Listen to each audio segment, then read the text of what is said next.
Hi, this is Jason and Julian from Elevated Experience Camping. We would like to welcome you to this beautiful outdoors you see behind us. We are, Julian is taking the lead on this one, and we are going to talk today about what, Julian? About camping. Camping. Well, that's great, considering we are all about elevated experience camping, and you should always do elevated experience camping in Alberta, because Alberta camping is some of the greatest camping you can do. So, you have a quote for us? I have a quote. I'm not sure who said it, but he or she said, "Wilderness is not a luxury, but a necessity of the human spirit." Oh, that's really cool. That is really, really cool. And then you have some statistics for us? I have one statistic. Alberta RV owners made 1,046,768 RV trips in 2017. Really? That's pretty cool, actually. That is a heck of a lot. And hopefully they all came in 2020. They come to Willey West Campground and spend it here, right? I could use 1,000,000 customers or Campground. yes, we will need a bigger campground for sure. All right. Now let's. So we're going to talk about camping. So what's your first talking point there? Oh, okay. First talking point is about storing wooden matches. Using either a mason jar or like your little plastic pill container, anything that'll keep them nice and dry. And if they fall in the river, they'll stay dry. Yeah.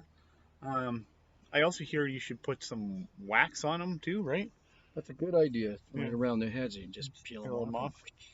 Yeah, that's always a good camping tip. Is that the it just prevents moisture and to keep it really, really dry. Hey. Yeah. You know what else is good to have inside that that little pill bottle or mason jar? And I like the mason jar idea because you can get some air in there, and if you are doing any kind of canoeing or kayaking, it will float down the river, and you can hopefully catch it down later if you've dropped it. Yeah. But is to have a flint in there too, right? Yeah. That would be a really it's wilderness. A good way to get that fire started, and maybe a little bit of cotton, right? Okay. Sort of fire Starter and dryer lint. Keep it down. So we've done the Doritos one, right? See. Hey, so talking point number 2 there, Julian. Storing scrambled eggs in a bottle, like a plastic bottle, preferably. Some people like to use the pancake mix too. It beats carrying around a bunch of eggs that you're going to break. Yeah, that's really, because there's nothing worse than, especially if you after you've camping been a couple days and you've had some broken eggs and backpacking.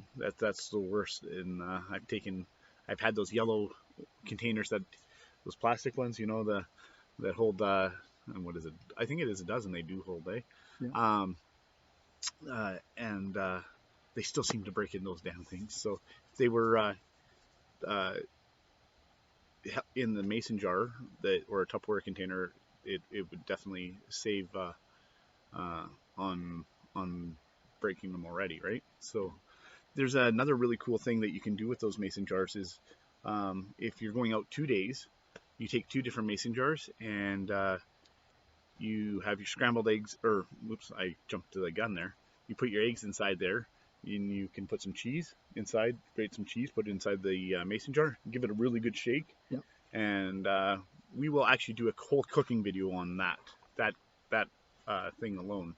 Some quick camping hacks. So that will be one of our cool new videos. But you can, so that it scrambles the eggs right inside, and then you have your hot frying pan, throw it in the frying pan, and you're good to go. Ready to go. Yeah. All right. No breaking shells. No breaking shells. And what's the next good point there, Julian? You can keep your toilet paper dry by storing it in a plastic coffee container. You know, like the Folgers with the screw on it. Oh, yes. That is a really good... down here, mosquitoes are getting bad. Yeah, it does, right? And we've had some pretty crazy squirrels down here. They'll go down and steal all the toilet paper out of the outhouses and make, as Julian likes to say, squirrel nests, right? Yeah, they like it. And then we also had on his first day, one of the employees here, Joey. I warned them both about the squirrels down here, and they said that, oh, it's okay, it's all good.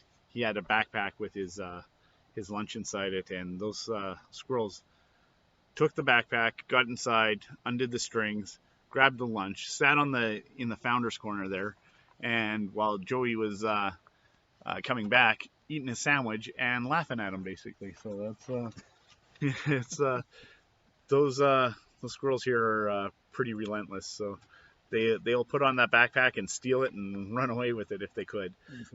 Yeah, they're pretty tricky.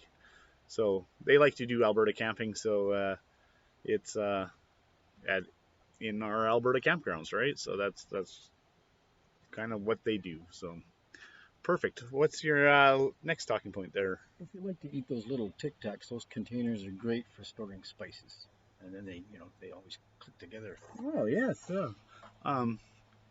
And that's a really good tip. That's nothing worse than having your spices all over the bottom of your backpack if you're backpacking, right? And there's I personally, in my RV, I use mason jars. I do. I buy the big packs of spices at the beginning of the year, load them up into each of the jars, and that's what we use for the whole summer is the mason jar spice collection. So Yeah. you just got to remember when you do spices like that, people think spices have a forever shelf life, and they don't. It's very like our Alberta camping seasons. It's very limited to 3 months. So you shouldn't be. The spices will dry out, so make sure you're changing them out every year, and they lose their flavor. And make sure that you do that once a year for sure. Our next talking point.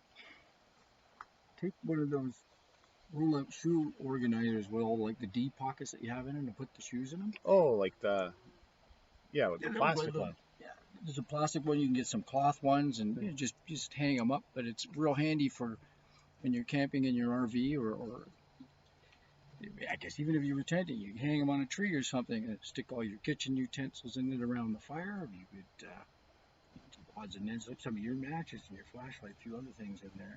Spices for cooking, that kind of thing. Yeah, and then you could roll it up, and then it's all together. And if you actually rolled it this way, and had a big enough duffel bag, you would keep all dry, hey? Yep, keep it dry as well. Yeah, a duffel bag. Yeah. What else? So you would store spices? What kind of spices would you store in there? Oh, I'm not a good cook, so I'm probably not the guy to ask. I like things pretty bland, but definitely your regular salt and pepper, garlic, I would imagine. And come on. Cayenne pepper. Oh, you like it spicy, eh? No, I don't. Oh, That's the first thing I can think of. That's it. How about some Montreal steak spice? That's perfect. Yeah, That'd be perfect. Yeah. And then what else could you store in there? You said flashlights. It'll be handy if you have a couple small flashlights in there, especially in the evening when you're cooking. You might need that. And again, your stored matches in your bottle or your pill container. Kind of like what we talked about with the flint and the wax top matches. Yeah, The place to put it might even be better to have a couple of those. Yeah, for sure. One in your kit and one in your roll-up bag or bag, the shoe bag. Yeah, that's I'd put some shoes in there. Yeah, that is a good idea too, right? Because who knows, we could get a little rainy, and then you have a spare set, right? Yeah. No, that's for sure.